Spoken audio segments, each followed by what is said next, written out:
I came to this understanding of so many, I'm gonna do something new, I'm gonna do something different, I'm gonna and I was actually rooting for a lot of y'all. I was rooting for a lot of y'all. And y'all gonna have to evict yourselves off my timeline and other things because you're not confident, you're not convicted about you. And I said this the other day. I said you're gonna have to be confident, you're gonna have to be convicted about who you are. And there's so many of y'all that have collective shared thoughts. Y'all don't do the same thing. Y'all not dealing with the same people, y'all not in the same place. But y'all come on here with the same presentation. Don't you find that quite odd? Don't you find that rather disturbing? Doesn't that bother you? Just a little bit. It shouldn't just make your life trajectory fall to another wayside. But it should be like, I don't see why you have the same issue as me, but we ain't the same people in the same places. How are y'all all talking about being intentional and consistent? You know what? Let's say you are dealing with the same situation. Why would you stay there? Why would you consider staying there? What's the benefit in it for you? The time that you could spend getting healthy, the time that you could spend becoming more educated. Y'all do not want to have something completely for yourself. You want what the next individual has. You want what the next person wants. That's troubling. But I ask you this. Do you really want to go through the other person's hands for the good or bad? Right? Because I personally do not. And I'll share this with you. I don't want any problems from anybody else because I have my own. I don't want their good because I don't know what they went through to get it. I don't want their bad because I don't know if they went through to get it. I know that I survived the shit that I went through. And if anybody was to trade places with me, more than likely they'd probably get it. And if I was to go ahead and put myself in other people's predicaments, I'd probably end up dead as well. Why are y'all making these decisions of bad alignments? What is in it for you? I don't want nobody else's woman. I don't want nobody else's job. I don't want nobody else's money. I don't want nobody else's house. I don't want nobody else's cars. I don't want nobody else's clothes, chains, shoes. I don't want nobody else's anything. You got to be out your money. Why would your tag read exactly like somebody else's tag? Verbatim.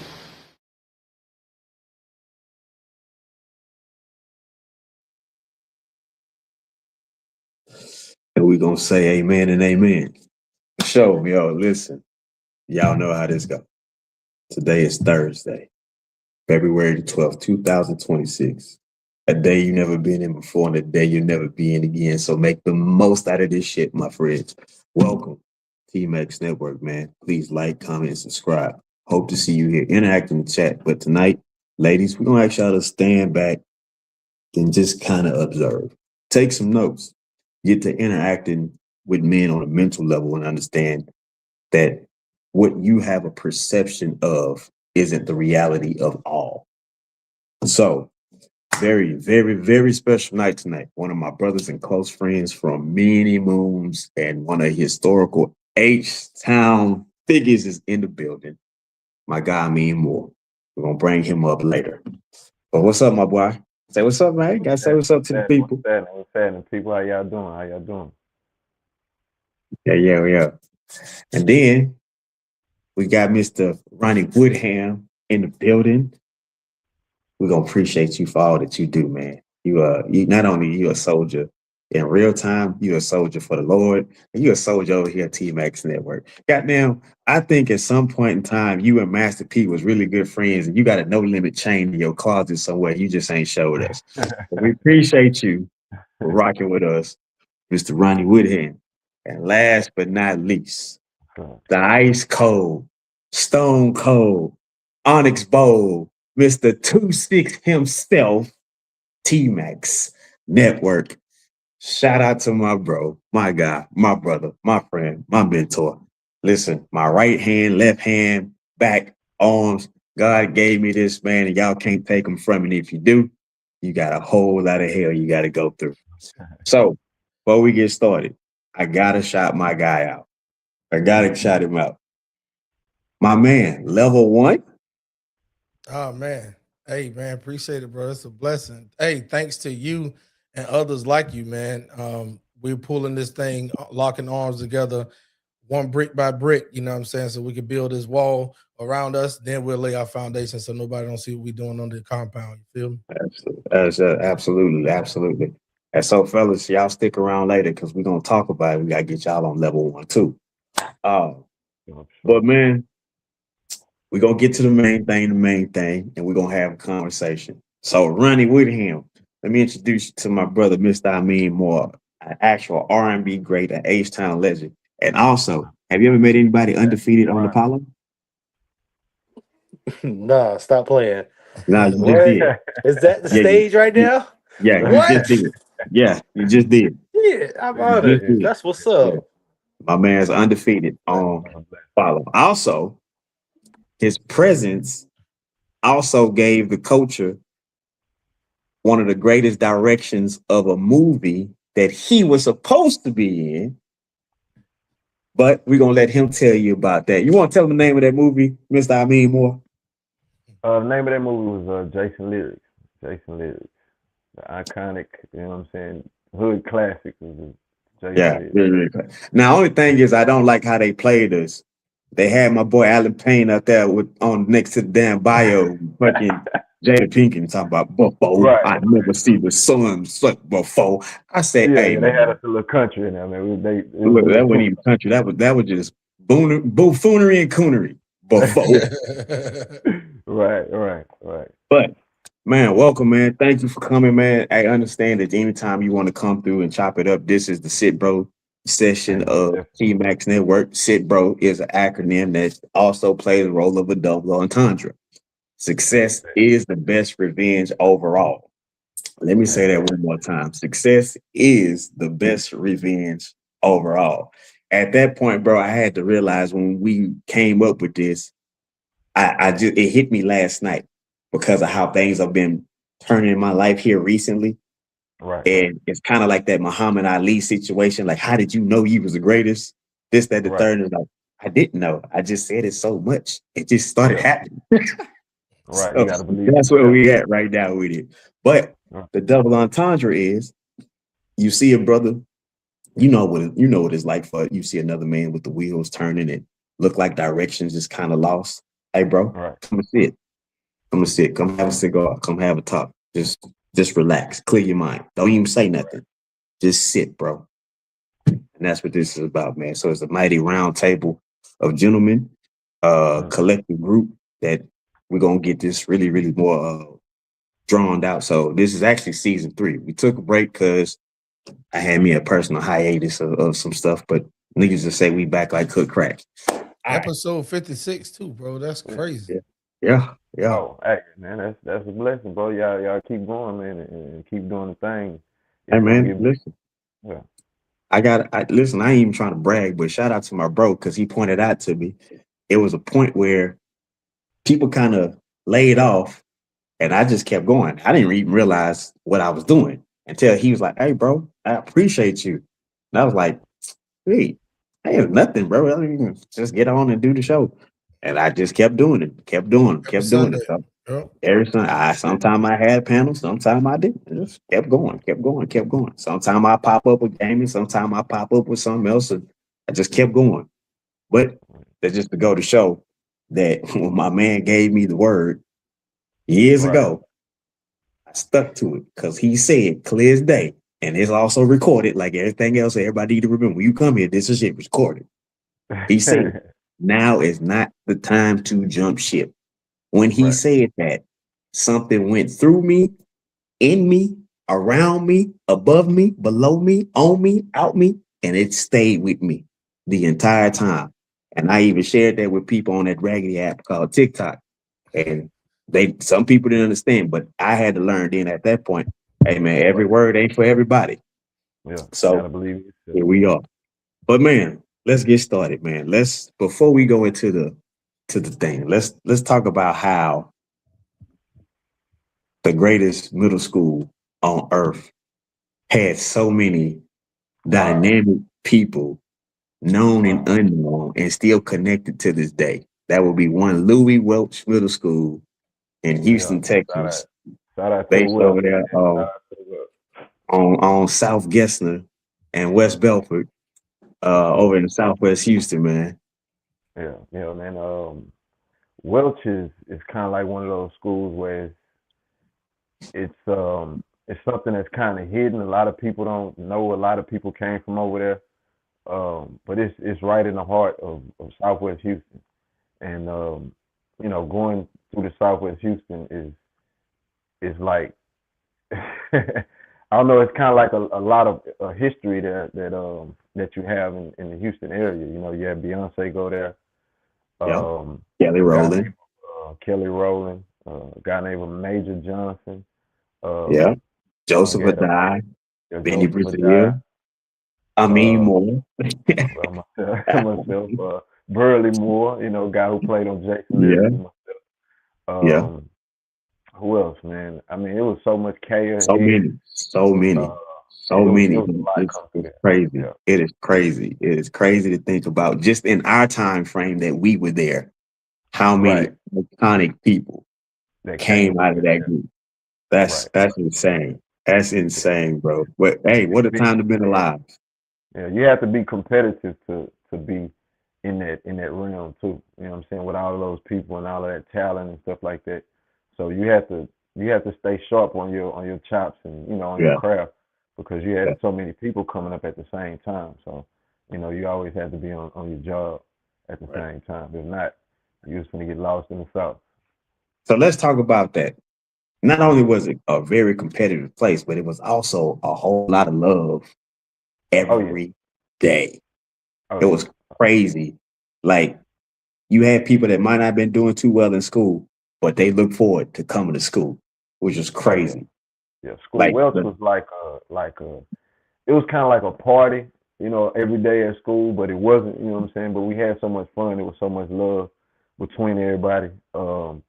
Going to school, having the friends, and you're going to be on TV and you're still coming back and people showing you love.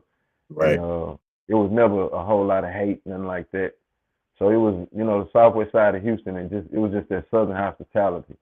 And back in those times, we had, real friends, stuff like that. So you could go to somebody's house and chill, and then come back to school the next day and you know them. So you had that connection. And it was a fun time at school, man, between Westbury, also high school.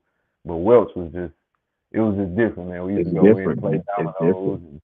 You sneak out of class sometimes. You might go play Get Like Me. Everybody don't know about them games, but yeah, it was fun, man. Yeah, man.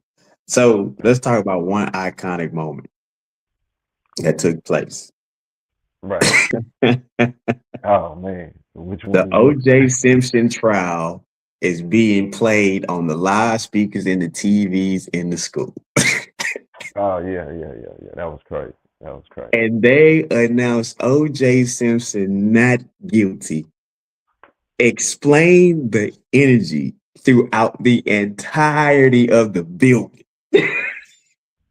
It was kind of like 9/11. You know what I'm saying? We was at school with 9/11 too, so it was like a shock. It was all on the TVs. It was, we had to watch it, in class, stuff like that. So you might have to write a little documentary on it or something. So it was a little paper. But it was crazy. It was a crazy time. It actually came on during the NBA championship when the Rockets right. The championship.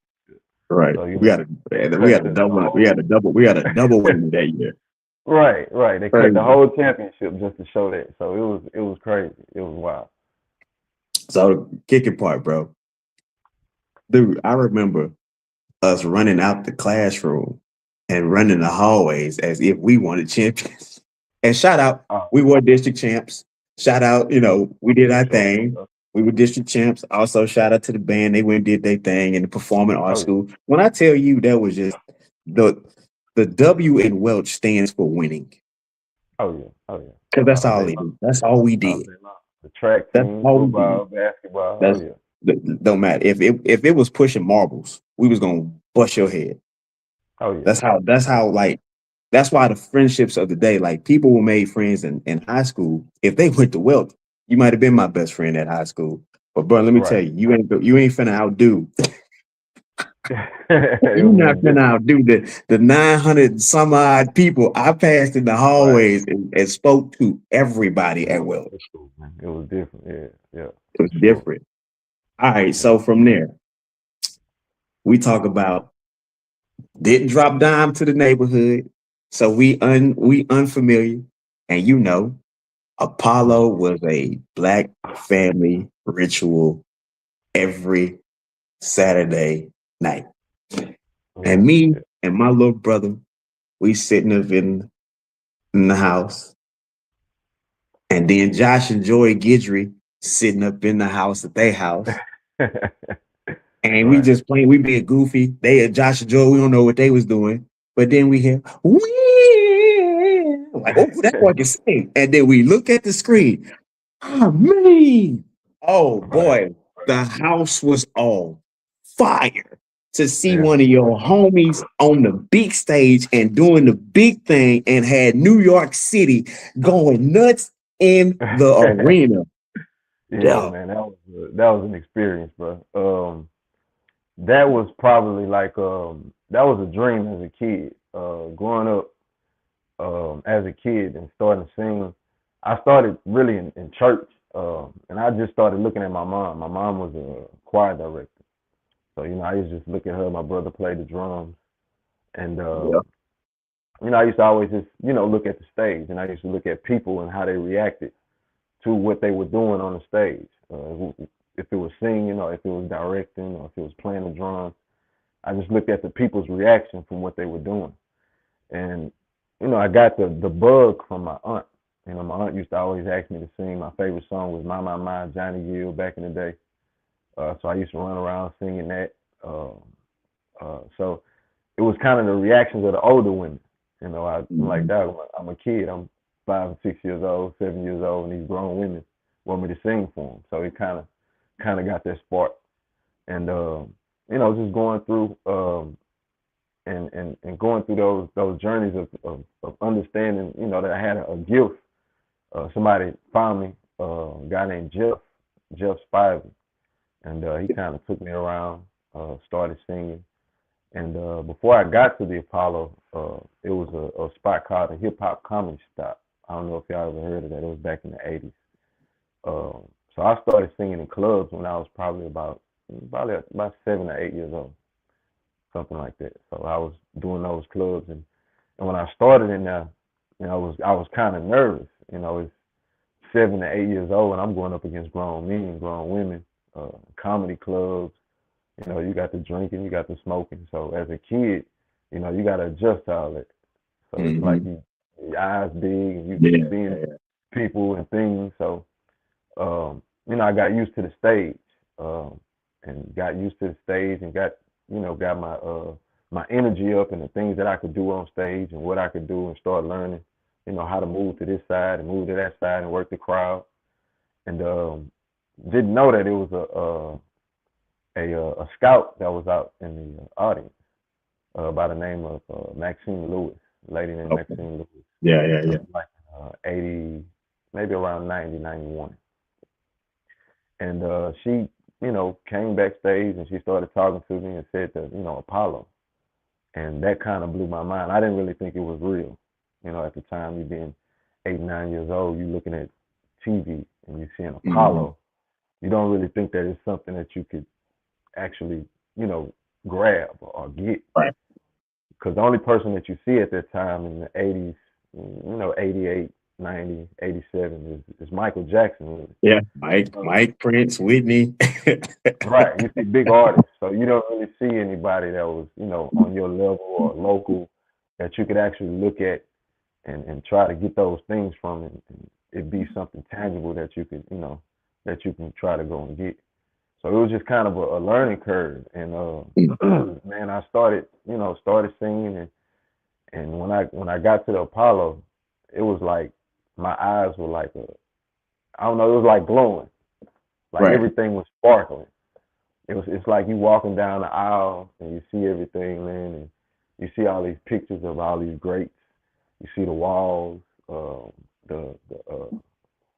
that? The log. They have a little piece of the Right, log right, out right. the front. So you see these things, man, and everything is going through your head. Like, wow, I'm So let me ask you 10 years this. old. Let me ask you this, because I Mhm. want you to continue with you. Was the trip to Apollo your first time in New York City? Yeah, that was actually my first time on a plane. Oh wow. Yeah, yeah. My first time on a plane was going to New York City to Apollo, and I was 9 years old. Yeah. And when I got there, the crazy part about it was we stayed like in these hotels. I believe it was like close to Madison Square Garden, something like that. But the first hotel that we stayed in, it was, because when you look at New York, you think about the TV, the trains, the Right. subway. So you exactly what you see on TV is pretty much exactly what you see when you get to New York.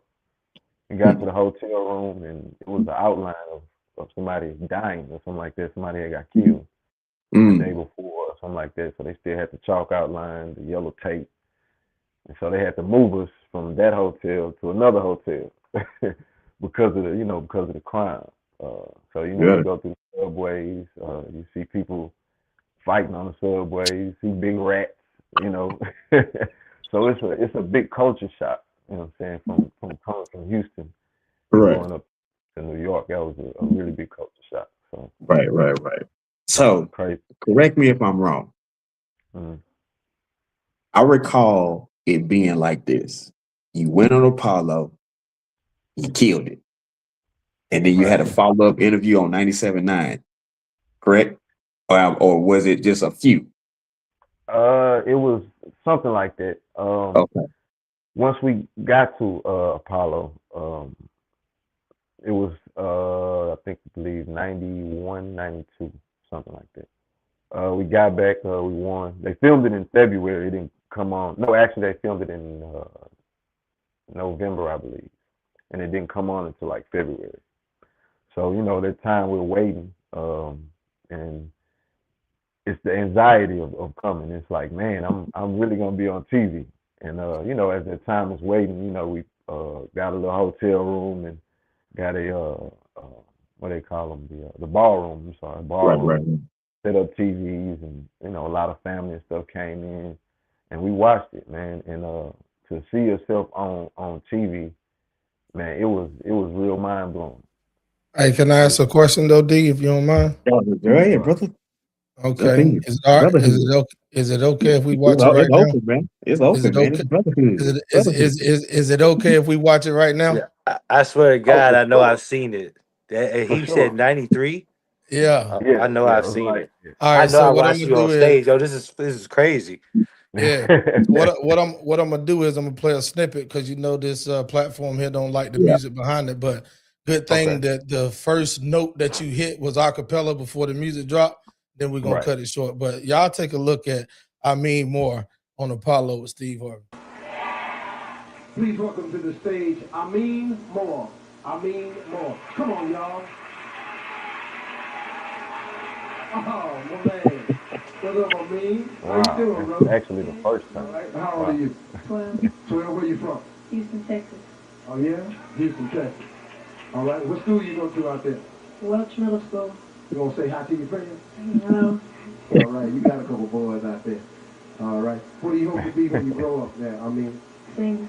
a singer. Okay, well, that's good. What you gonna do for us tonight? Who's Loving You, Michael Jackson.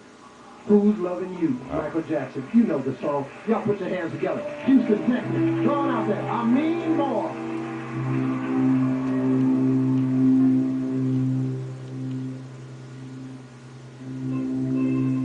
Wow, they take me all over that.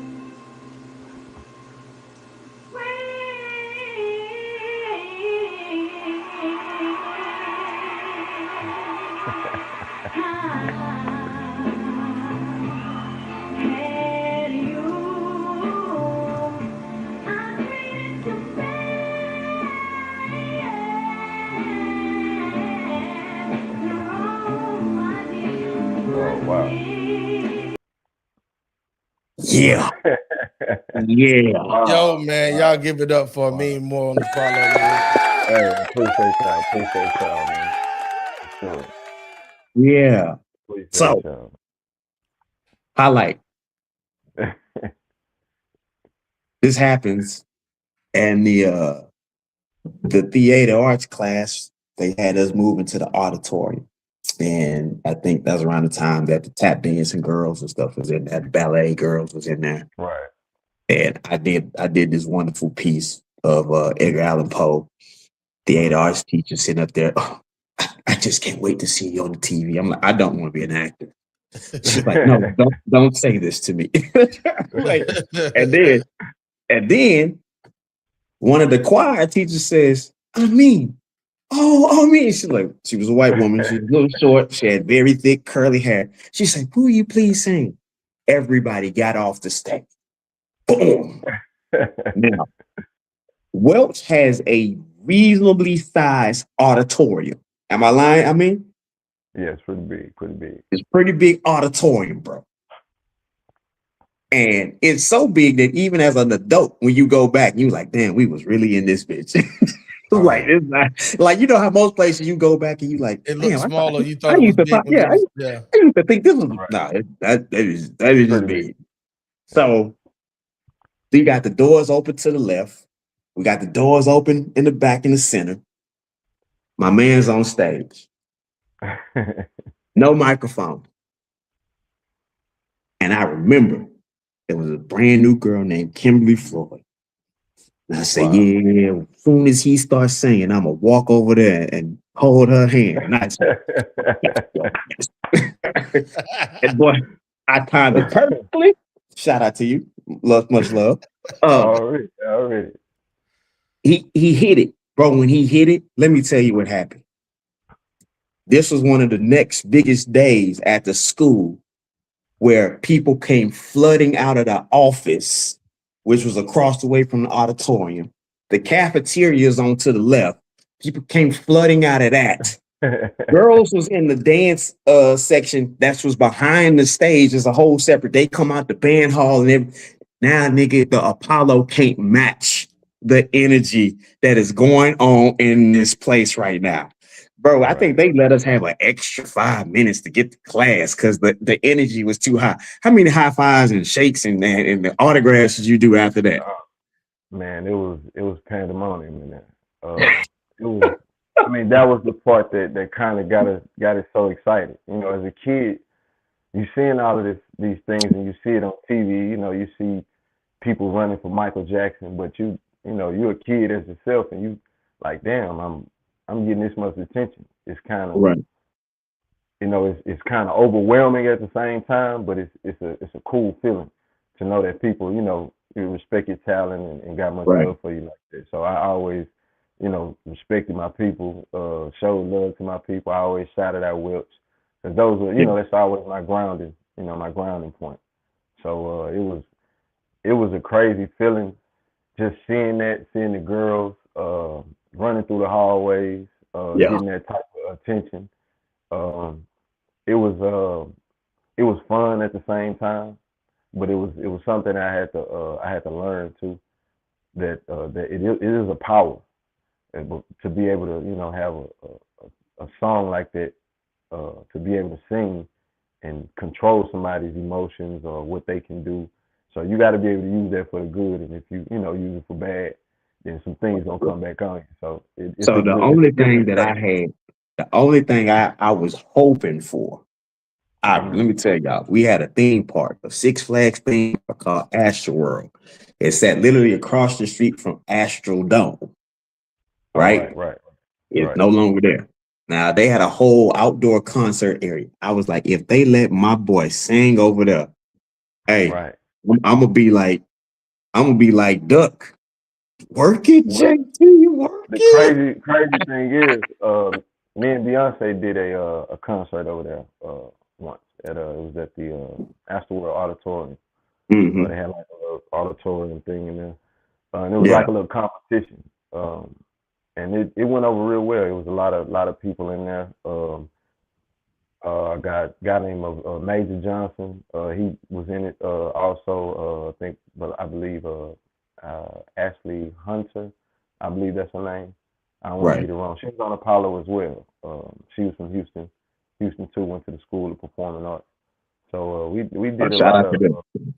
Oh yeah. Afterwards had a big part in planning. You know what we did too. That was our stomping ground. So yeah, we Right, had a right, lot of right. fun with Afterworld as well. So yeah, we did get a chance to do Afterworld, but it wasn't as big as we wanted it to. But we got a chance to play it. So. So, fellas, y'all have any comments on anything y'all heard? Y'all want to ask them something real quick? Anything, fellas? I know y'all taking it in. It's amazing, man. It is truly amazing. Like I'm real talk starstruck, yo. Like, Look, cause I'm just a yeah, you regular took dude me from back, the yo. hood, man. Like for real, my whole family saw that shit. We was in a snowstorm in Pell City, Alabama that year. We was Really? locked the fuck in. Wow. Wow, So that's crazy. all we had was 4 fucking channels, and I'll be damned. I was on that shit. My first cassette tape was Prince. My first Yeah. cassette tape Wow. ever in my life was Prince. So I know about Shaka Khan. I know about Temptations. I know about Jackson 5. I grew up with all them motherfuckers. All that Right. shit, bro. Like Right. that's Right. still my soundtrack. And I just seeing that footage put me in my grandmother's couch. I kid you not, yo. That shit blew my fucking Right. mind. Yeah. Like I Yeah, watched you that's a good perform, man. thing, That man. shit was lit. Even now, I it's shit appreciate still it. fire. I Like, but appreciate it. would you ever imagine in your life, Ronnie, you being in Alabama on the couch with the 4 channels, and then fast forward to 2026 after you done served for this country and went through all the man, and here I am having a discussion with this guy. Hey, I appreciate you for your service, man. For sure. Nah, thank you, man. There's a lot of sparks that led me to this point, in my childhood. And you was one of them, no doubt. Hey, man, that's one Okay. thing I can I take and I don't take it for granted. You know, like I say, when you being able to sing and you can take a person's emotions and make them smile or have a memory, a good memory, that's something that I use as a superpower. Right, right, Okay. right. It's a I superpower. got So I got yeah, a I question, appreciate it. and I'm sure that we was gonna get to it. So my question would be, at some point into this live stream, I know we're gonna be able to get some good music from Amin Moore, even Oh if yeah, it's a for sure, cappella. Okay, for sure, for so sure. maybe not right now. We'll say that for later. So who's ever Oh watching yeah, it, sit bro with D Awesome One and the panel, y'all stick around because Amin just committed to give us some of his vocals oh on Yeah. yeah, for live sure. on air on T Live Max on now. Network and sit bro. So I appreciate that, man. I'm looking forward to it. D, that's on you when you introduce Hey, that. For so sure. So let's fast forward to some of the radio interviews. How was the reception there when you walked into and you meet Mad Hatter and you meet Robin Reed, whoever else is that was I think Shelly was still around at that point in time. well, the radio thing kind of started early. Before I got to the Apollo, it was a guy named Terry Grossman. I don't know if y'all ever heard of him. He's a well-known comedian. Him and Jeff kind of put the package together to get me, to these certain spots. And Terry Grossman knew a lot of people, so I was meeting Mad Hatter, before the Apollo and all of that.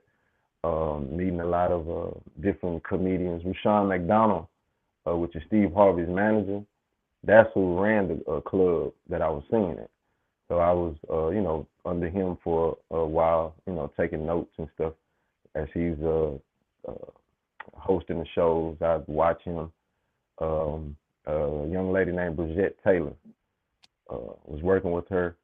So a lot of people came before the actual Apollo. So we were going around meeting people and trying to figure out things and figure out ways to get into the industry. But once we did get to the radio stations, it was a good reception. Everybody loved it because it was a kid, so it was it was cute. It was it wasn't an adult. It was something that was fun. So a lot of people enjoyed it. Then I had the high voice. My voice was I was hitting A flats like Michael Jackson. Right, You know, I can't do that now, but back then as a kid, I had that high pitched voice, so it was, you know, you could distinguish my voice between a lot of people, and a lot of people were very interested in it. A lot of people like what I would say, Little Richard would call up to the school. That would be Forest Elementary. Had some meetings with Russell Simmons. Meetings with who else? Tommy from Martin. That's who actually sent me to Apollo the second time that I went. Yo, hold on. Wait one. Hey, man. R.I.P. to Tommy. R.I.P. Little Richard. But dude, these are icons. Yeah. Like if they're not special to the world, you know what they mean to everybody on this panel. You know what they mean to a particular demographic in this country. Right. Bro. It was wild. What was that? What was now when you met Tommy, was this Tommy Harlem Nights Tommy or was this Tommy Martin Tommy? It was actually both. He was in the middle of doing both. So when we got to Apollo the first time, you know, we did it, went up, flew up, and we did everything, came back, and we got a good reception after the first time.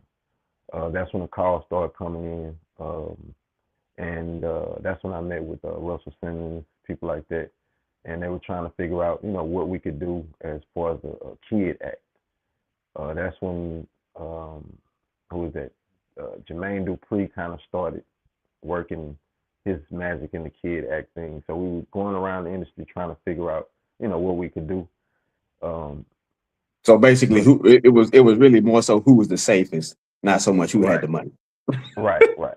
So once we got to Tommy, that was after the first time, and we were going back to Apollo, which would be the second time. And you know, we had meetings with them. We met with them here in Houston, and right over there off of 610, right behind Chacho's, the buildings over there. Right. So yeah, they sponsored the second time, and it was, I mean, that was crazy right there. Just being able to go in the office and meet him and sit down with him and talk with him. You know, you're talking to Russell Simmons. I didn't really know until later on, you know, as I got older, that Little Richard was calling school, and I was just kind of in a whirlwind, like, where am I going as a kid, and who am I going to next? Right. It was kind of like every week and every other month you were in a meeting or you were seeing somebody, and I was like, this just can't be real, you know. This is all within a 1 or 2 year span. Mm-hmm. So right after that, the second time, right after that was when the Jason lyrics came. So all of this is happening at the same time. Getting ready to go to Apollo. That's a pivotal time to where I was trying to make a decision of, do I want to act or do I want to go do this thing at the Apollo? Right. So that's where the conflict came in at, and it was just, I mean, at that time in the 90s, 94, 95, 96, a lot of things were going on in our culture, you know, right. in America, as far as the entertainment and music. A lot of things were happening, and it was happening fast. And the only two people that were at that time at my age were really me and Tevin Campbell. So that was pretty much the competition. And so it was trying to figure out what the image would be, as far as going up against another artist like that, Tevin Campbell, what your songs would be, things like that. So the reception was good, man. Started doing some things, started moving, everything started moving fast again. And that's when the Jason lyrics came. We got a movie script for the Jason lyrics. And that's when it was like, wait a minute, I got to slow down. Right. I got to figure out, I got Apollo coming up.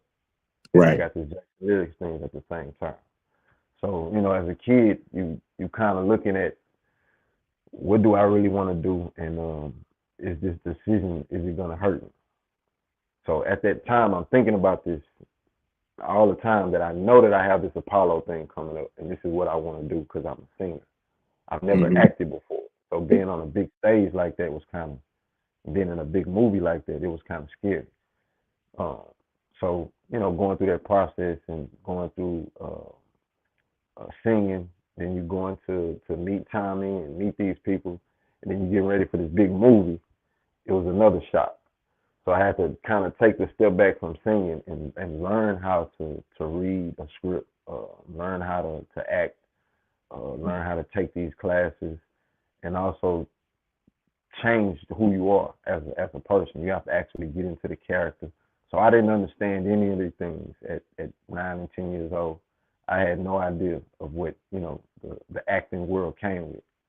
Right. And doing that, I'm meeting Jada Pinkett, Tretch, Alan Payne, Forrest Whitaker, and so I'm trying to figure out what to do next because I'm in this building Boy, and I'm seeing all these listen, actors. man. Hey, man, shut up, man. You did spitball all these icons.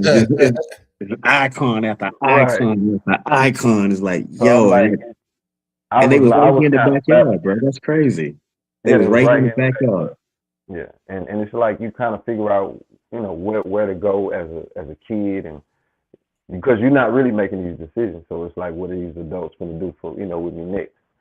So as you're going through that, and we're going through the scenes and things like that, and we're trying to figure out which part I was playing at first. Because at first I didn't know if I was playing Jason, I was reading for Jason, or I was reading for Joshua. So that's Right. another conflict. When you're reading a script, you got to make sure that you're reading the right thing. And then going through that, getting into the actual scene of the movies was kind of it was kind of difficult for me because I didn't really understand acting. So when you go into to the scene, when you see the scene of Forrest Whitaker and he's busting through the door and he's looking for glory and we got to stand there with the gun and he draws. So as you're going through that, you're laying in the bed and the other actors on the other side of the bed, and you've never been through this, so you hear loud boom, boom. So everything seems like it's real life, but they're acting. So you laying in the bed and they hollering action, and you just laying in the bed like, man, what the hell going on out there? You don't know that this actually filming right now. So they have to call cut. Let's try it again. Cut. Let's try it again. So going through those things and you trying to figure out the acting world, and going through that was a process, and it was kind of it wasn't discouraging. It was just another lesson that I had to learn on how, just like the stage, acting, you gotta blocking and all kind of stuff that you have to use. So it was just another learning curve. But what helped me was those thoughts in my head that I know that I have this Apollo thing coming up, and that's my calling. So I know I'm going to do that. But they asked me on the other side, do you have anybody that look like you, that might can come in and play an extra? So in my head, I'm thinking, yeah, sure. I got my cousin Burley Moore. He looks exactly like me. We look like twins. Maybe he can come in, take my spot while I go and do the Apollo thing. So that was kind of like a master plan that I had, and it it worked out for me. So I was able to go and do the Apollo, and he was able to do the Jason Lyrics thing. And now, correction. He was able to go and kill Apollo one more time and remain undisputed, undefeated, untouched, unharmed, unscathed, and came back to the H with the belt. Go ahead. Right. That was So my cousin, he helped me do that, able to get to Apollo the second time and perform again. And that was kind of like I say, like a plan that was in my head. I hadn't really, spoke or told nobody anything like that. But as they was asking me that, I'm like, that'd be a good idea. Let him come and do it while I go to Apollo. But the crazy thing about it was, and he probably doesn't even know, the guy who started, the spark of this name is Sean, Chef Sean. And he was the main character for Jason when he was little. The God way rest that him. Buck got the part was the in the what do they call it, the The acting part on the extra. When he yeah, was doing the extra, when Forrest Whitaker grabbed his arm, it looked so real, and it looked at like he was really, afraid or scared. And the look in his face, the people that was, over the producers and executive producers, like, wait a minute, that's a real reaction. We need that. So the reaction that he gave was, I mean, it was so perfect and spot on. It was nothing that I could have done to get that, because that was just a natural reaction from somebody grabbing your arm and you seeing it in real time, and you able to, play off of that as a producer, writers and things like that. So it kind of worked out perfect for him and myself. Him being in that situation to where it was like he had never acted either. So you giving a raw reaction to something, and they see that, and you can actually get it on film and get it on camera. You know, I wouldn't have been able to do that at the time, because it just wasn't. It was already in my head that it was acting. It was in his head that it was, just playing a little scene right quick. so Just let's for real. let's let's let's let's divert just for a small second, because I want to go back to this. What I want people to understand is, at this current junction in time that this man is talking about, these are our brothers from the neighborhood Right. that are catapulted into stardom, Yeah. and they Cobblestone. still rocking with us. We still rocking with them, and we're having amazing times now. Meanwhile, Oh in yeah. between time, Beyonce and Kelly is rolling in the building at the same time, Right. while we have Brian Arakbo, Right. Joseph Adab, myself, and so many other people who became great players of the game of football and track and all this stuff. And Right. dog, it's just like, this is what's going on. Yeah. And Anytime. Yeah. I'm just surprised that, I guess, when you have so much, shout out to Principal Richie, you know what I mean? Because he Right. Right. contained a lot. He Right. contained a lot. Like, at the time, you don't think about it where we were at.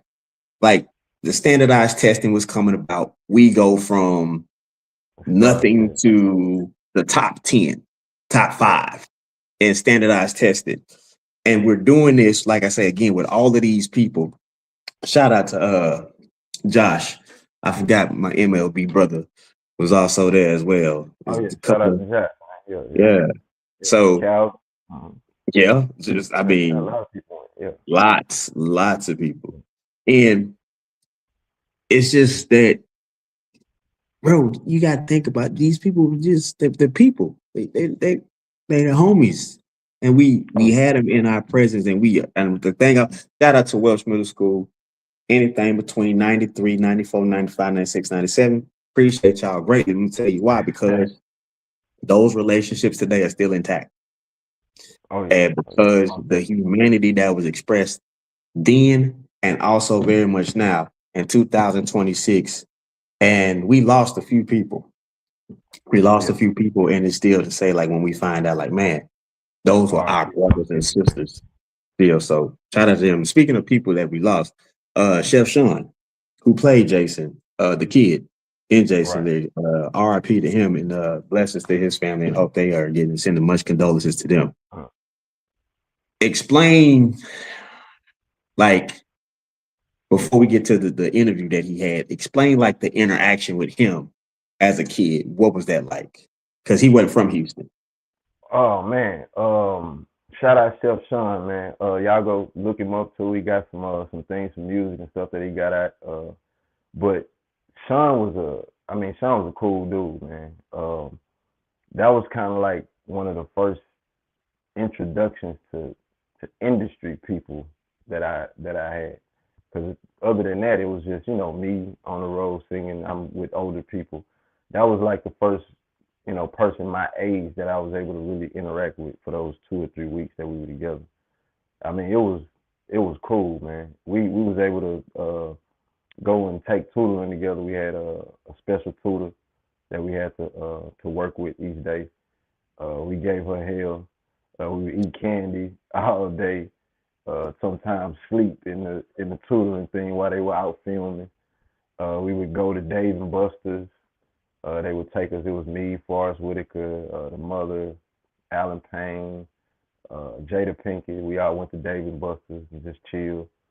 So it was a cool experience working with him, kind of looking at him to kind of get guidance on what to do as an actor.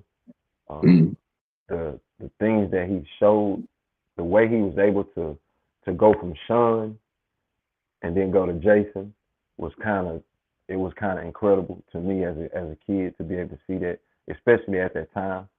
And it was something that he mentioned on the podcast when he was talking, is that when you're doing method acting, if you've never done acting, you don't know. So when I was in there and I'm dealing with Forrest Whitaker and I'm talking to him, you think that he's crazy for real. You think that he's mean, or you think that, something wrong with him. But you really don't know that he's in character. Shout out to Forrest Whitaker, man, another Texas native. Shout out to Forrest Whitaker, man. It's one of the greatest things that I have ever seen. To this day, when I seen that clip, I never thought about it. It was like, wow, he was just acting. Because I said hello to him. We were on our way to Dave and Buster's. We were all in the van. And I honestly really thought that he snorted a line in the van. But I believe it was fake. And I'm like, wait a minute. I know this man is just snorting a line from me. But could have been, but hopefully, it wasn't. But, he turned around and he was like, sit back, I'm acting up. He said something in that nature, like, sit back, or yeah, boy. But he was just acting. He was, playing my dad. And I was like, that's really, really crazy when you think about it. I didn't think about it until 40-some years later. Like, he wasn't being this person or that person. He was just staying in his character. And that just lets you know how good of a movie that was and how well produced it was, the characters, the scenes, how it was played out. So it was a good experience, man, and I enjoyed. I mean, every single moment. I can say that's one movie that I watched that none of the characters. I watched it over and over again, and I got to a point where I intentionally started watching stuff. To see where an actor got lazy. Right. Nobody got lazy. Yeah. Nobody got lazy, bro. And that just go to show how much like the energy was for one another, because it's easy if you solo, like you monologue, and that's one thing.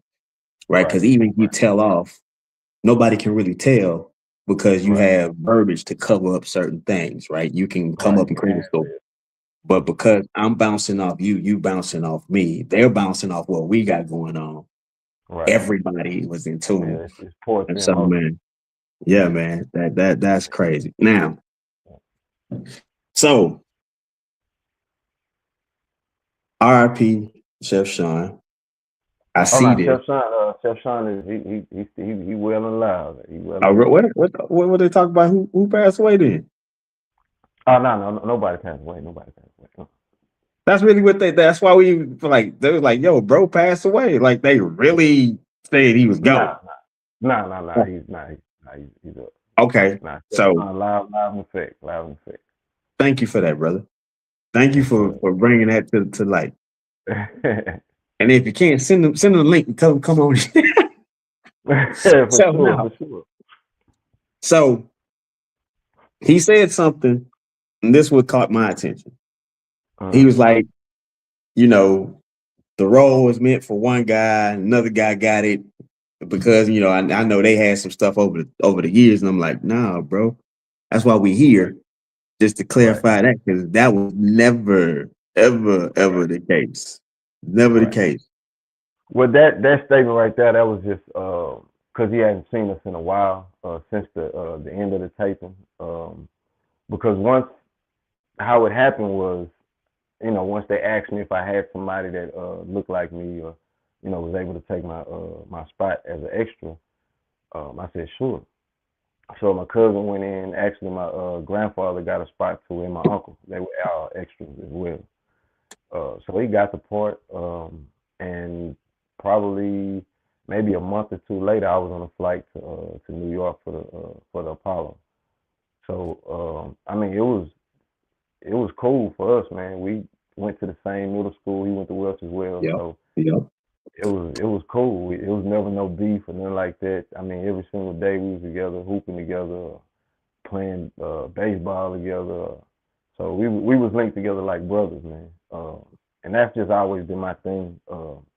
Family. You know what I'm saying? It's gonna always be family, my close friends or whatever that was with me when I was, you know what I'm saying, at the bottom or growing up. Those are the people that I take with me when on my way up. You know what I'm saying? I don't try to, you know, get new friends and things like that. I got my circle got to be small, and the people that, you know, that knew me from the beginning. So that's always Right. been important. So Yeah, that's always my brother.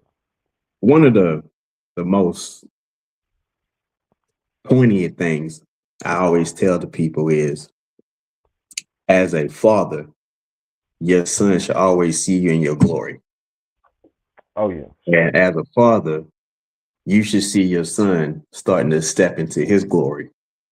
Right. And to hear the family dynamic that was on set, like that in itself is dog, that's a moment that only so many can really say, and especially for a film that's going to transcend through time, Right. It was right, bro? it was cool to have that because you had Eddie Griffin on the set with you know, acting a fool, joking. You know, my grandfather standing on the corner drinking a beer, I think, with him. My uncle was doing the same.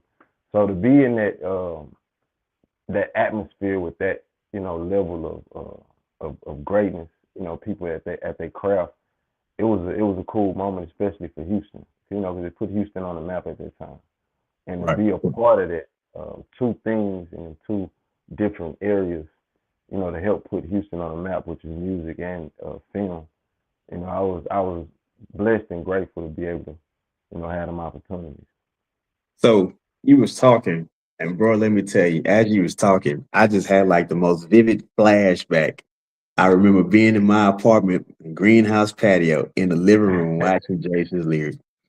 And I remember Right. seeing Bucky get get the very scene you was talking about, get grabbed, and then he come back, gets the gun. And I was like, Yeah. it all plays out right in real time. And I'm like, yo, this is so funny that I can see this like yesterday. I can remember Yeah. how the sun was setting. I can remember the carpet that was in the house. I can remember the type Yeah. of furniture. Like I can remember everything when watching that scene, man, because I'm thinking, dog, it's one of the homies. Yeah. I It's don't one think of the nobody can homies. get that thing, man. That was just like one of the most iconic scenes without words in cinema to me. It was just a face. You know what I'm saying? It was just a look and a face and an imagery of underwear and drawers and a gun. Right. It was Yeah. no word, and that's what makes a picture. You know what I'm saying? So good because you could feel everything that was in that movie. Uh, Everybody could relate to it. Right. So Right. it was Right. it was cool. The biggest thing out of that movie was the love factor. Oh Like yeah. all the different dynamics of love that was intertwining, and they all at the end settled each other. So Right. man, love that. Shout out to everybody that participated in the iconic film, man. Thank y'all for giving us a gem that kept giving over and over and over. Like there is no part two. Like there just needs to be a reunion of those that's there to talk about it, to Right. have more stuff. And if they do have a reunion, please invite T Max Network out. Let's matter of fact, y'all can email us at tmaxnetworkllc@gmail.com. I guarantee you we will get right back with you if y'all do a reunion. But uh the biggest thing is like after that, right? Because I recall a gospel group. Right. Right. So That was man. The gospel group went for a while. mhm, Um, After the Apollo, which was the second time, um, things started to go in a whirlwind again. Well, actually, before the second time, uh, I started to get my name out in Houston, and the mayor of Houston called, which was Lee Brown, which is his campaign. And I don't know if a lot of people know Lee Brown, which is the first black mayor of Houston, Texas. Yeah. During that time, that was around 92, 93. I came up with with some people that I was working with, we came up with his slogan for his campaign. And that was one of the big things to help him get in. And it was a lot going on then too. It was Bill Clinton that I seen, Hillary Clinton meeting Judah and Bodie, meeting all of these, people in Congress, stuff like that. So they actually gave me a day, down there in the city of Houston at that time. Shut up. Because it was a big part of, his campaign. It was all over, TV as far as the commercials and things like that. So, if you was back in the 80s and you heard that, it was just a little snippet of it. Lee Brown says it all. Lee knows it. Brown shows it. Lee Brown says it all. So yeah, that was a little bit of snippet of the campaign that we had going, man. R.I.P. to Lee Brown, man. And, R.P. Lee Brown. Yeah, man. So after that, man, I started my vocal lessons at a place called Rice Music Studio. And during Rice Music Studio, that's when I met Major Johnson. That's the guy who sings "This Is Why I Love You." Mm-hmm. I think it's a YouTube song. So me and him sung together. The group started out as 4 males at first. It was me, a guy named Devin, Ryan, and Major. And we went around singing. It was we sung a little bit of gospel, a little bit of contemporary R&B. But the group grew into females. Like 2 guys. I remember that's the part I remember. I remember 2 guys, 2 girls. Right. So it grew into probably about 11 people, adding the females, and we formed Sounds of Creation, and that was a well-known youth gospel group in Houston. We did a lot of traveling, BET, Teresa Hannah show in Tennessee. Used to travel. James Fortune used to open up for us. So yeah, we did a lot with the Sounds of Creation, man. And it was that was a journey to where we were traveling from. It might be San Diego to Las Vegas, then back to Sacramento, then coming back home, jumping on a plane, going to Tennessee for a weekend, come back, and you jump on the bus to take the southern tour, Louisiana, Mississippi, and coming back down. Yeah. So it was a lot of traveling, a lot of long nights, especially being in school at the time too. You got to go back to school. You got to do your homework, all that stuff. Right. It was something where you had to kind of keep your focus, and if you fell off, it was gonna be bad. So it was discipline. Right there. This is something I want to pivot to, because I've always, the term work-life balance is relatively new. What is probably like 3 or 4 years old right about now. Right. Could you say then, at that point, there was a particular diligent practice of work-life balance during that time? Yeah, you actually had to. You didn't really have a choice. My schedule was go to school. You get out of school, you probably, get you something to eat, play for a little while, a couple of minutes. But by 6, you get out of school at 3:30. By 6:30, you in voice classes. You're in voice lessons. So you still got to come home and do your homework. After voice lesson, you come home and do your homework. And that's just during the week. But if there's a performance that has to go, and you got to be there at 8:30 or 7, or you leave voice lessons, go straight to the performance, then you back home to do your homework so you can get back up for school in the morning. So it had to be a discipline there. It had to be some focus. and it had to be some structure. I had, my mom and dad was there, and it was very, very pivotal. A lot of parents don't really understand that when you have a child that's going through those things, they're dealing with a lot of adults, and your parents have to be there. If your parents are not there, 9 times out of 10, in one of those cases, something is going to go wrong because you don't have any supervision. So I tip my hat out to my mom and dad for everything that they did and the things that they had to sacrifice to, to take me to the places that I needed to go to, work, sacrificing money. So it's a thing where you have to weigh it out and see if it's going to be best for you. Because there was a lot of situations where, you could have been in a bad, I would say bad contract, just bad overall things with, dealing with adults, you're dealing with alcohol, you're dealing with drugs, things like that, with a minor. So you have those R. Kelly situations. But when you have a parent that's around, that X's all of that out. So y'all forgive me. I'm not laughing at anybody that was harmed by the R. Kelly situation. Right, I'm right. simply having a reaction to the fact that people are not being methodical in their thought process about this. And shout out to parents who are being parents to a very talented and highly gifted individual and not just seeing the child as a check and throwing them out there and letting the wolves of the world have their way with them. So definitely shout out to that. And that's where I got my reaction from. But fellas, man, y'all have Hey anything? D, I was gonna jump in there. I wanted him to get all of that out because that was really great information.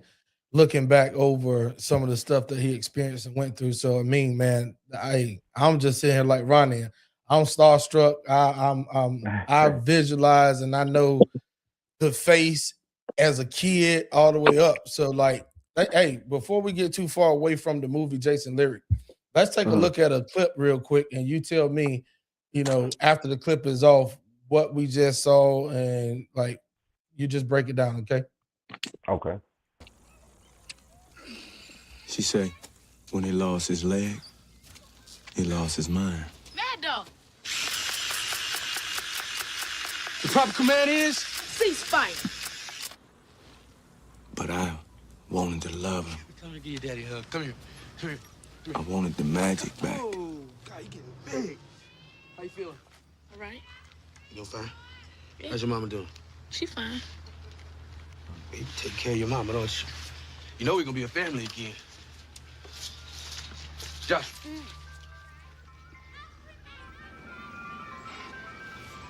Y'all boys wanna get some ice cream? Yeah. Josh, you want some ice cream? That's a good idea. Hey.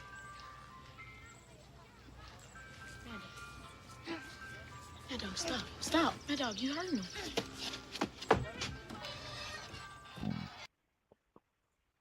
So can you explain to us right there what we just Wow. saw? Wow, shout out my kinfolk Buck, man. That scene right there is kind of the scene that got him the movie. That look with the grab on the arm and that look in the face. From you seeing a big man and he's grabbing you. He's your dad, but it's the connection right there that they're trying to make. And that scene right there was just a pivotal moment to where it shows you the emotional connection that was going on between the movie and the characters. Like that's something that people go through every day, trying to make that connection with their real parents, father or mother. So it's something that I think that touched a lot of people. And when you just look at it, it's like, a dad and a son. It's that friction right there. You can see the disconnect trying to connect, which is a odd moment. You know what I'm saying? Right. And then playing on in the movie and him being exactly like what he was trying to run away from. Right. It shows you, the way they put it together in that movie it was perfect. It was perfect. So I got to ask the fellas at the bottom this now, because we are in the presence of 2 veterans that served. And when y'all see that scene, what is the energy that you take away from it? I'm gonna go first, Ronnie. So I can't relate to what they were going through Mm-hmm. fully. And what I mean by that is that scene to me when I saw it way back when it was out, and now as a veteran, seeing it after I've served, that scene to me, they had a disconnect before he went off to Right. war. Okay, Right. like almost from birth, it looks like he was never really connected because he was well. When I say before he went off to war, he was already, I guess, shell shocked when the kid was born. I guess, right? Right. Mm. Right. Okay, so like I can't relate to that part, but I can relate to returning home and there being a disconnect. You know, I served for many years and put in 4 tours. Okay, all of them were combat tours. One of them Right. was 9 months. The other three was 12 months at a time. Came home for 2 weeks twice. The other one that I went for 12 months, I didn't even come home. I took a little break and went to Dubai because coming home, that's tight. No, I'm saying it's tight when you have to go for 8 months out of your 12-month tour and then return home for 2 weeks 2 weeks. and Yeah. go right back for the rest of the tour for 4 more months. You know, so three and a half Mm-hmm. Right. months. That's tough. That means it's too much going and coming. And I learned that the Right. first time. So, but what I do know is that when you do return home, it is a little awkward because whoever you left, they're a year older, Mm. right? Right.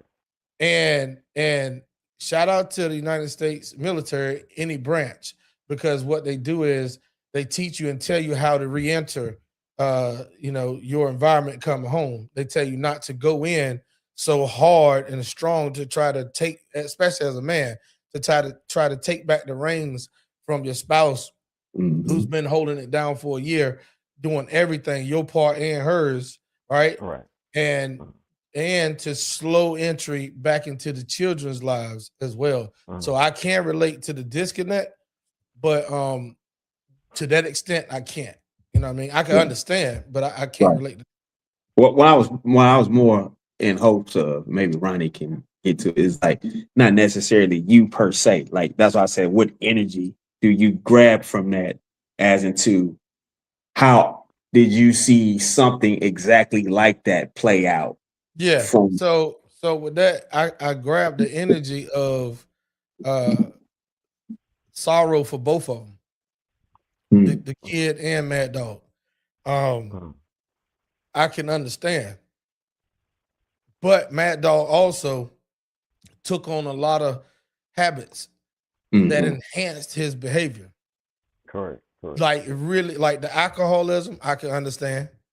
right. Um, and then the mindset of it when I watched that movie, even those scenes like that when he was just out of control, that was the thing. I think that he allowed himself to be out of control.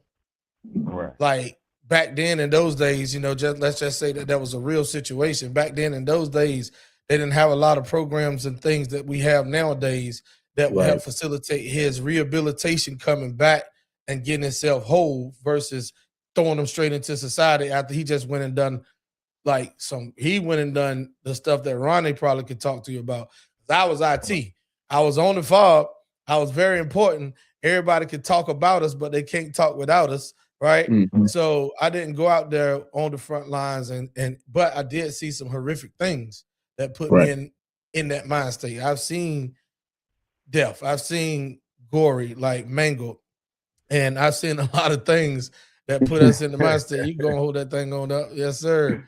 Now you know that was Mhm, a psychopath, special forces right there. Shout out to Ronnie Woodham, man. Thank you for your service and everything you did. But that was my whole energy I got from that scene and other scenes where he was just out of control. Like there was a mhm. lot of things that he was left to deal with on his own devices. So like he didn't have a lot of help. Go ahead, Ronnie. Correct. Let me start with content question, if I may, because you gonna take me on a rabbit hole there, boss. But I really got to wonder now that with this new information that he had provided a genuine reaction. Was he the only one that was genuinely shocked and didn't see that coming, or he didn't that had that not didn't see it coming, but that had that reaction to everything? Because it looked to me, since I could remember, it was just great action. Like wow, you know. I But think that now, yeah, I think he has the. I think he was the only one that really seen it because it was caught off guard, and I think that was maybe the second time that they, maybe second or third yeah, time that right. they tried it, and the reaction was the same. And they, when you can catch it on film, you catch it, and they got it, and I mean, it was history from there. So I think that was this first maybe 2 or 3 times doing it, and the reaction was, from everybody. Right. That's crazy. Go But on ahead, that Ron. note, boss. Now, you ain't got to tell me which fob you was on, which is forward operating base for the civilians. But don't don't take away what you tried to do. Sometimes you just don't die, and I promise you, So, them so motherfuckers I'll over tell you there. this, to give you a good understanding of the IT life on I deployment, was right? IT too, I you know, know, I know, but you but also played multiple roles. So, yeah, I mean, I just jumped out. I just jumped out there like I was just trying to do the most. So every time the B.R.O would go out, the base defense would go out, and how we would, I would volunteer as their fucking commo, like whatever. Or even the driver was like, I just wanted it all so, so, as much so as I being could. But IT with a security background, right, and right, and right, and being on. So the first time, my first deployment was to Iraq. All right. Now I was on a COS, right, a COS Kazoo, and anybody that ever been in southern Iraq, they understand that COS Kazoo is the number one interrogation station for that whole region. So anyone that they was catching, insurgents and all of them, they would bring them back to COS Kazoo and they would interrogate them. But what do you think that the other insurgents or enemy wants to do? They wants to end their people that got caught. They want to take them out before they tell everything, before they give up the intel. So what they would do, they was bomb our fob. That's what they call indirect fire, IDF. We call IDF multiple times a day and for multiple hours. You would have that's to sit in exactly a what I'm about bunker to if you say. could make it to the bunker. You had to sit there 4, 5, 6, 7, 8 hours inside of a little small bunker that's probably about sitting down in a chair. You got maybe that much clearance between your head and the top of the concrete barrier, Right, right? That had sandbags all around it. And you had to be at the low ready with the weapon at the low ready, like right. Ronnie is making the gesture. So here's the thing. Even though on FOBs or costs, you may have IT, you may have supply as far as cooks and logistics and all of those people who may not be on the front line with weapons and out there shooting, like infantry and things of that nature and special forces. But what I would tell you is this: a lot of times we're at more danger because when I say that is, even though they're out on patrol outside the fob in the cities and doing the thing, they don't encounter those firefights every time they go out. But almost every day we encounter indirect fire. You know what I'm saying? So that's just one of the things that I encountered. And then the other two times was at Jordan and Kuwait. Kuwait was a combat tour, but it was a freaking retreat. You know what I'm saying? Just to tell you the truth. Yeah, it was a retreat. We went from Kuwait to Bagram and all of those good stuff. But Yeah, I you, slipped through there on the once. other Yeah. hand, sir, you had a whole different story. So you go and tell yours. Yeah, no facts, all facts. But we call that spraying and praying. They would always spray and pray. I was just gonna say, back before they had the T walls, even on Bath, I mean everything was getting hit. And we would go out to these fobs. Or we was in Afghanistan, so I ain't go through Iraq and stuff. But Fob Salerno, Fob Shake, shits like that, like all those areas over there in the middle regions and such. Like we go out there to them because they would need communications. They get hit and their fucking internet would go down, which means radio's down, which means secrets down, and all that good shit. So we'd have to take a flight out there in a chopper, and yeah, And on good y'all stuff. in, Thank you in for your service, brother. Afghanistan, yeah, yeah, thank you for yours. In Afghanistan, it actually was more dangerous for y'all because they're the enemy over there. had more terrain of mountain and crevices and all that other stuff that they could definitely hide and do certain stuff. In Iraq, bro, they was all flat desert land where they had Yeah. to launch all of their indirect fire from about 10 miles out.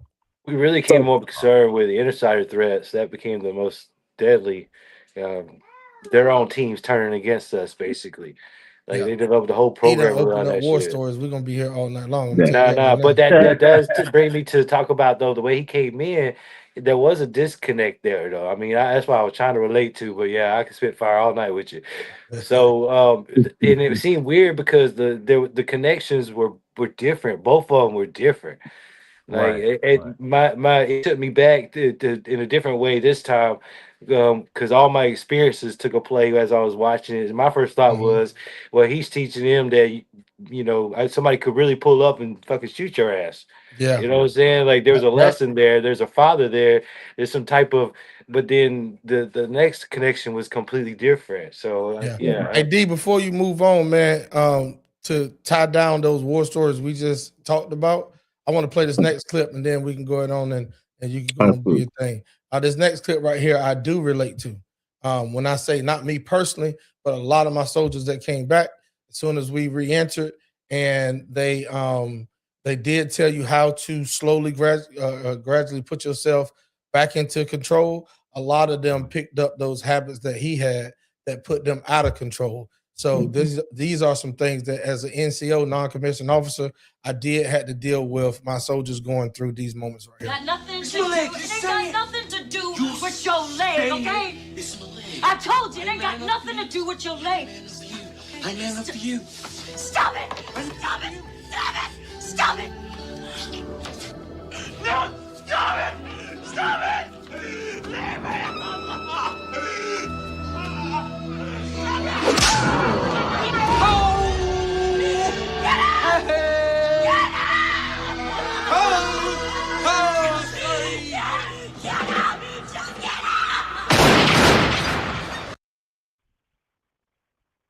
Yeah. Wow. That part. Yesterday. Like yesterday. Yeah. Man, when you see that, even watching it now as a grown man, I still get the same feeling. And that's when I was saying with laying in the bed, when he came through the door and he bust through the door and they're in there arguing.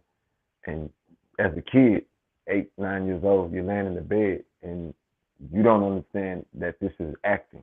You think that this is real.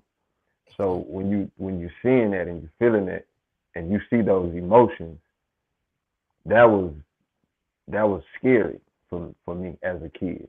I couldn't really grasp the whole thing, and you're standing there with a gun in your hand as a kid, so all that is running through your head. And these are the things when actors say that they have to, some people might have to go to therapy, some people might have to go away for a while. You have to decompress, and you have to get those moments, those feelings, those emotions. All of that has to clear your body and your mind, because it's triggering when you see it or you hear it again. Those same feelings and all those things come back. So in that moment, a lot of men, women, kids, especially who've been through the military thing, that's probably a trigger moment for a lot of people who's watching that film. And to see that, that plays along in the household, even if it's not, military. You see man and woman go at it, and you also see the child. But a lot of people don't see what it does to the child in the long run. And I think this movie, it showed a lot of that, of learned behavior, from, what the younger Joshua learned from the old man, from his dad. It learned the emotional disconnection, the trying to get back to love and trying to learn each other. So there was a lot of lessons and things in this film, and those scenes with the family, those were the most pivotal scenes in the movie with the father and the mother and Jason and his brother, because they were always trying to stay together as a family. They were always trying to show that love, but the one thing that they loved the most was the one thing that killed them. So it was a good experience, but it was also a lesson in that, and something that that you could take out from that movie as far as family and keeping your family dynamic together and being whole as a family. So Yeah, that's damn. Who would have knew Jason League would have played a role like that and not lied, boy? I know, right? And for a while we just watched it and just like I'm saying way back then we just watched it and it was a great ass movie. Right. And then now to figure out how speed to- up, like you said a while ago to Ronnie, to fast forward to 2026, talking to him and breaking down certain things in the movie, like it meant a whole lot. It meant a big deal. Yeah. Way more than what we That thought. was a hell of a Yeah. movie. Shout out to the producers. And Yeah, Yeah, man. Jason. Shout out to y'all, man. Shout out to you gentlemen for being here on Sit Bro, man, on a lovely Thursday evening, man, and being able to properly dissect those emotional avenues and channels, being able to call them by name for what they are and have them understanding like, yo, damn. Because now, when you think about it, it's like this didn't just happen. It happened then, and I didn't fully process it. Like you said, it's a great movie, and I'm gonna watch it again, and I'm gonna watch it again. But now you're like, damn, that's what was happening to me. Right. It was playing on the emotions. Yeah. So that's hey, cool, man. tell me when we're gonna get to the singing, because I want to. Oh, D, you don't mind me, kind of guiding us right here, bro. I downloaded your music. There's a new single out on Apple Music. 2026 is called what? Hero. Hero. Yeah. Tell us about that a little bit, man. Go ahead on and shout your stuff out. I just said Apple Music, but I'm sure you have other platforms where your music is streaming on. Right. Well, the new single that I'm releasing is Hero. This is going to be the first single off of the upcoming album called First Time's a Charm. And this album is kind of it's a nostalgic album, something that I wanted to hold on to. I've been sitting on it for some years now. I recorded it some years ago, but I never just felt the right time. It was the right time to release it, especially with the climate of the music.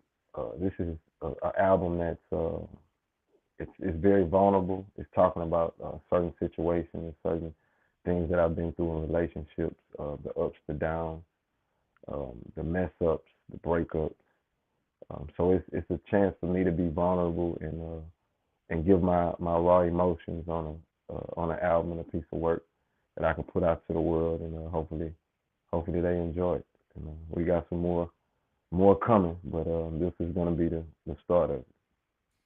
Okay, and the single Hero. The single Hero is entitled Hero. It's about a guy that he's interested in this young lady, and she doesn't really quite know, but he's telling her that I'm gonna be your man. You might not know it yet, but I'm gonna be your man. If you was had your man, you wouldn't be here drinking with the girls and at the bar. So let me be your hero, take you out of this situation, and you be the man for you. I'm gonna give you those claps. Listen, I'm gonna give you those claps for a reason. Me and D talk about this a lot, and I have these conversations with other guys, right here in my state and in my city. The art of R&B, right, has been lost for a long, long time. Love music, not love making music. See, that's the difference, right? Love music that puts that love in the heart of a man and in the heart of a woman, which brings them together the right way, instead of love making music, which they out there sweating and twerking on each other and humping on each other on the floor, and they just go meeting the first time and have one night stands and all that crap like that, and then the drama starts from there and it's downhill. And a lot of times, if a seed is planted and the baby is born, now you got this functional, not even a dysfunctional situation. So shout out to you for in 2026 creating love music again. And and for the fact, and I'm gonna say this real quick on the song and a description of the song you just described, right? That's bold as shit because that type of confidence and attitude, when I say in a good way, attitude of a man approaching a woman saying, "You gonna be my woman, you just don't know it yet," that might get you tore all to pieces in 2026, right? Because it's not received that way. But I think because people like yourself that's creating that love music back and bringing it back again, I think maybe one day, right, hopefully we can get back to the part where a man can approach a woman in that manner with that type of confidence and forwardness, and it be received like, okay, I feel you. You know what I'm saying? I mean, because a lot of women, you know, they say that they want, you know, they tell them what you want. So you got to get back to telling them what you want. So this is what I want. I'm going for it. You know, it's simple as that. Now, fellas, I just want to put some comedy in here. You tell them what you want, but just make sure that that the love is in the air when you tell them what you want, because you might need to be at a distance when you tell them what you want, so she can't reach out and touch someone. All right. I want you to shut up. Just keep that shit in mind, right? I'm with. I mean, hey, look, I'm with. I mean, but he ain't gonna send your ass to the emergency room. So. Facts. That's like I said, man. When I heard like the whole breakdown, it really gave that '90s R&B vibe. Like, I was playing it before we got here. Yeah, it was like it's like just I haven't heard it yet. So just to hear the premise of it, like you don't know it, but you gonna be mine, and it's like, no, that was a set standard. You know, like you really went for that. Like, yeah, you go ahead and entertain that. But they gonna fall to the wayside because they not here for the long haul. They here for the short run. And when that run is over, you gonna turn around and there I am. We standing right there. So yeah. And then the name Hero. Hero, R&B hero. We saving R&B, baby. We bringing it back. And that's what's up, bro. Shout out to you for doing that. Yeah, man. So, listen, it's getting a little late. Now I don't want to hold you fellas up too much longer, man. But success is the best revenge overall. And so we're going to successfully go ahead and give the floor to our brother, I mean more. And feel free to bless us, man, whatever you got in your spirit, brother. We here for it. We here to support. All right. Before you do that, I'm going to mute out so his vocals can come all the way across loud and clear. We're going to put you on the main stage. Actually, let's do it like this right here. Hold on. We're going to do a little something different this time. Let's do it like, let's see what I got. Let's do it like this. Floor is all yours, champ. All righty, let's see. What can we do tonight? Well, since we got the ladies here, we're gonna do something for the ladies. Let's see. Baby, it's been a while, 'cause I don't sleep around. It's usually about who I give my love to. Don't want to disappoint you, 'cause I've been saying how much I want you. But this first one might come real soon. Oh, I'm so close. Oh, yeah, I can feel it, Oh, yeah. I'm so close. I'm close. I can feel it. Feel it. Yeah. Feel it, babe. Oh, yeah. Hey, I mean. Hold on for a second. Ronnie. Hold on, Ronnie. Stay over there, but you got to come and unmute your mic. Come mute your mic if you're going to tap on those drums, okay? Yeah. Go on, Ronnie. We'll start it up, man. Hey, Ronnie, what you going to do, baby? I thought you was going to give us a real concert in this one. I thought we should get a jam session, man. The neighbors called the cops on me twice out of this motherfucker. Talking about a noise complaint in the state of Florida. Yeah. Oh, man. Okay, bro. You killed it, though. Hey, we're going to have to get a live session going there, man. Yeah, man. Appreciate you so much, brother. I really do, man. And let me give some hand claps for that one, though. Appreciate it. Yeah. appreciate y'all, man. I appreciate y'all. Man, it's really good to see you, man, and reconnect with you, man. And the love is still there, man. You're still a brother to me. Oh yeah. Always have been, always will be, man. It's just that Welsh warrior spirit just looming around, hanging around. You got my number, so we All definitely day. connected, man. And to see like All you're day. a father now, bro, which is wow. You're your first one.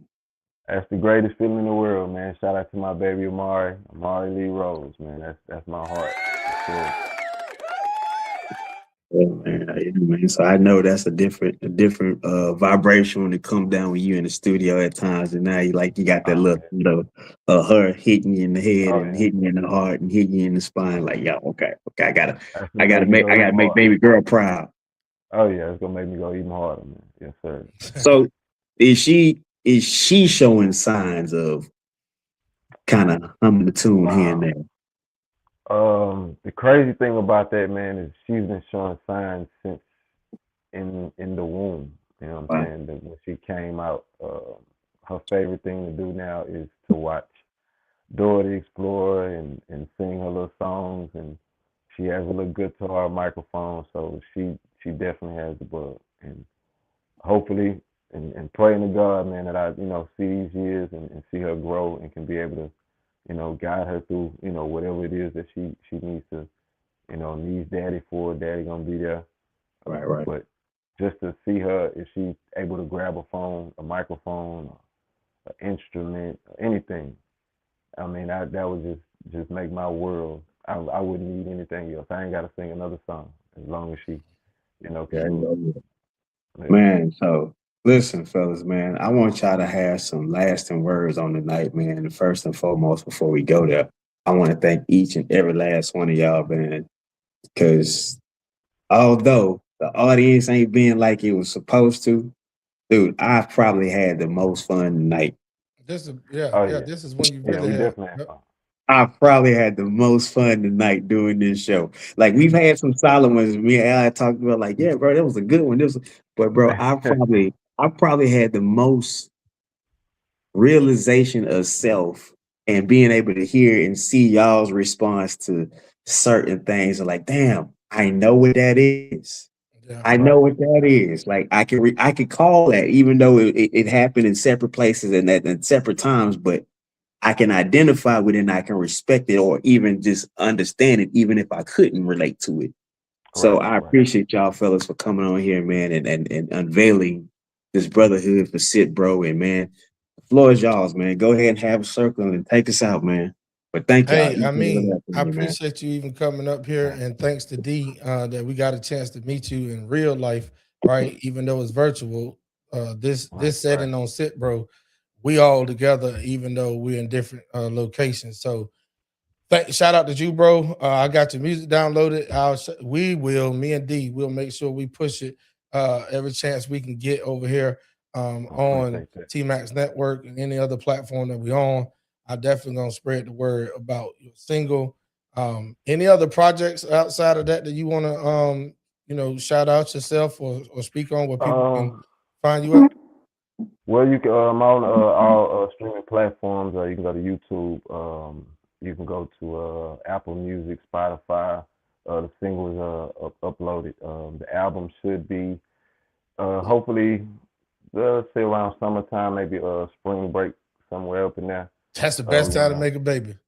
Yeah. And it's a lot of baby making music on there. And I tell all the fellas that, if you make a baby, if you're listening to the album, and, a baby comes out of it or something like that, just shoot me a shout out, say thank you. It's for the fellas, man. It's for the fellas. Or fuck you, because I got this child support. Yeah, that too. So yeah, it's just to help the fellas out, man, to get y'all started, man. Yeah, for sure. But that's about all I had, man. I wanted to make sure that I gave you an opportunity. I know D was gonna probably do that before he signed off, but I wanted to make sure that you put all your stuff out there. Listening to your story, seeing you on Apollo back then and a flashback now, bro. Much success to you, man. I appreciate it. Godspeed with you, and continue to do good work in all you do, champ. Man, most definitely. I appreciate y'all for having me, man. Ronnie? Shit, I done come full circle now with the best parts of my life, yo. T-Mac the Network. Thank you so much for letting me on. Y'all can cut me now. I'm good. That's a highlight of my career. Now I'm blessed, yo. T-Max, let's go. I Yeah, appreciate man. y'all. It's an honor to meet you, brother.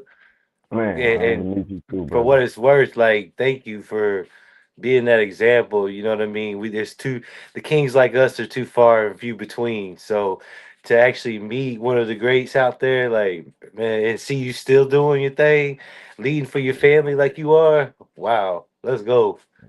Yeah, yeah, Hey man, yeah. I want to say to y'all, man, shout out to what y'all doing, the T-Max Network, just to have some good brothers on there, and because you don't have a lot of males that can get together and talk and have a conversation. Hold on. Start over. We got to get that clip, D. You can go ahead on and shout us out real good. We're gonna record. We're gonna clip this up. All right. Well, we definitely shout out to T-Max Network, man.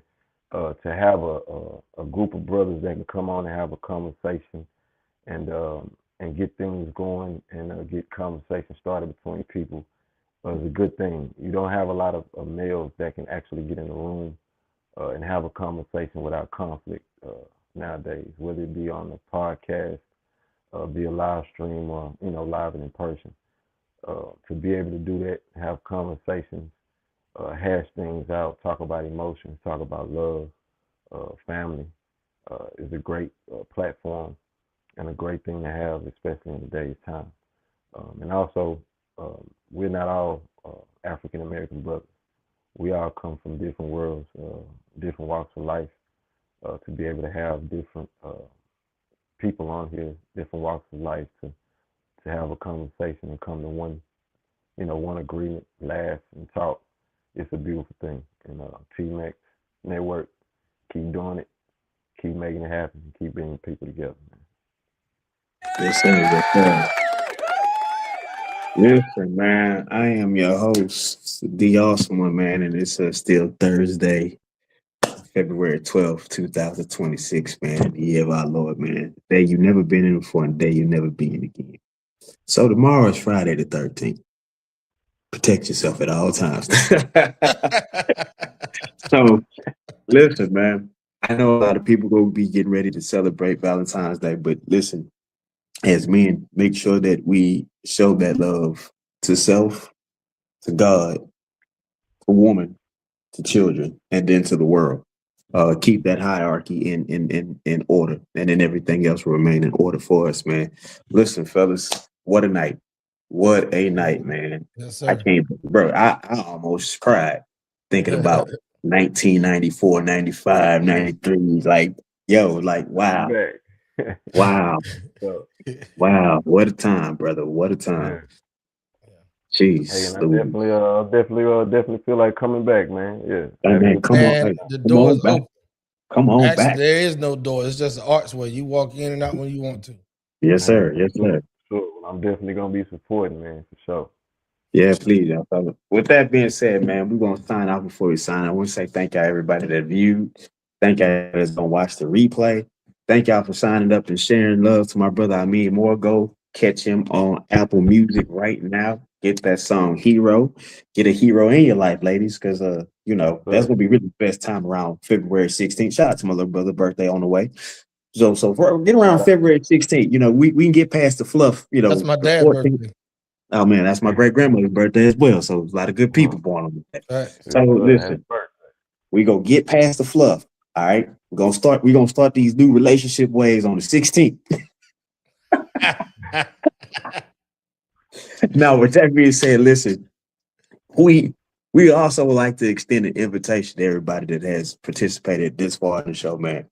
If you want to see a life-changing event and you're curious about what we're talking about, go ahead in the comments and write curious. And we're going to get back with you about that life-changing event information. All right? Just write the word curious and we got you. With that being said, man, God bless. Good night. Love y'all. Like, comment, subscribe. Team invincible, but I still fight doubt. And the only person that's finna stop me is me. But once I overcame that fight, can't nothing stop me. I can't die. I'm immortal. Rejected, neglected, I feel disrespected. They told me go left, I didn't learn the right lessons. Been hard on my grizzle, my hustle got deadly. Y'all rap about shit.